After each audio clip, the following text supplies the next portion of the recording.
How's it going, everybody? I'd like to first off apologize to people that look at the poster and saw Sam Smith, and this motherfucker came out. My sincerest apologies. It wasn't until I came to Emerson College that I decided to add the Benson in. I just used to go by Sam Smith in high school. And the weird thing was, being at Emerson College, a lot of people have hyphenated last names. It's a standard, like, progressive marriage type thing to have. But that's not the case with me. It's my middle name. So when I added in, I went from sounding like a Grammy Award-winning artist to sounding like I'm a fucking law firm. So, I don't know. However, Benson is my grandmother's maiden name. So I guess I get bonus points for that or something? Probably not. So kind of big news in my life recently. I'm the youngest of 4 kids. That's not big news. But my oldest brother just had a kid. On birth. Furthering of humanity and everything. So it's big. Like, being 21 years old, like, now I have a niece and it's cool, and but a lot of roles change in my family now. Like, my sister is an aunt, and I am an uncle. I'm Uncle Sam. Like, thanks, parents, for that one. And then my mom. This is the craziest thing to me. My mom's a grandmother, which is just crazy. Also, Granny Smith. And my dad's dead. Everybody nice and uncomfortable now? Okay, good. So what you just heard is called a dead dad joke. And mind you, I'm in the dead dad joke prime of my life, because I'm 21 years old.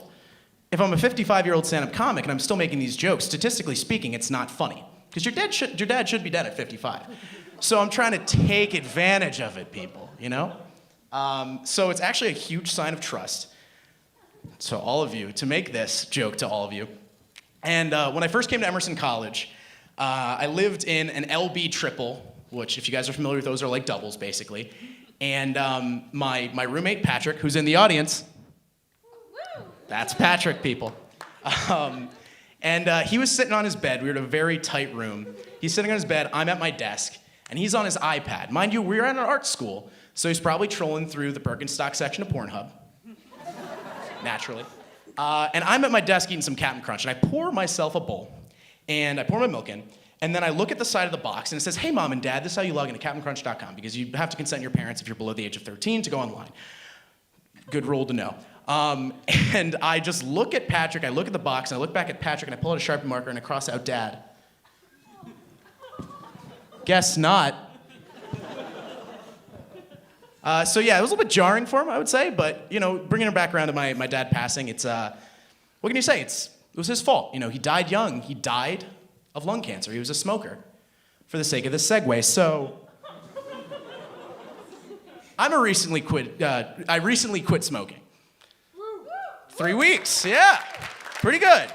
But going along with it, even though we go to an art school, it's not a cool thing anymore to smoke. It's not like Mad Men or anything like that. So when I would go to parties, I would have to sulk with my little Miller High Life that was half full of water and just stand on a porch and be cold, and people would give me dirty looks, and they would spit on me, and then they would throw sand at me. And there's not much I can do. So I was on the T a couple months back, so about 6 months back, and I see this ad, and it says, "Are you between the ages of 18 and 35? I said, "Yes." It said, "Are you a smoker?" I said, "Yes."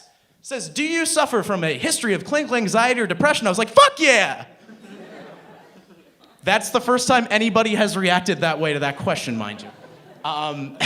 So I start this medical study, and it's through Harvard Medical Center, and I get approved, blah, blah, and basically, long and short of it is they give me a carton of cigarettes, free cigarettes. Cigarettes are very expensive, like $30,000 a pack nowadays.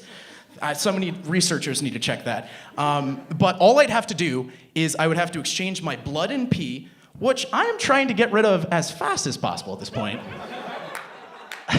for logging these little cigarettes in my little logbook. And, when I would be at parties, then I'd be going outside, and people were like, "Sam, what are you going to do? What are you doing?" And I'd say, "Guys, excuse me, I gotta go do some medical research real quick."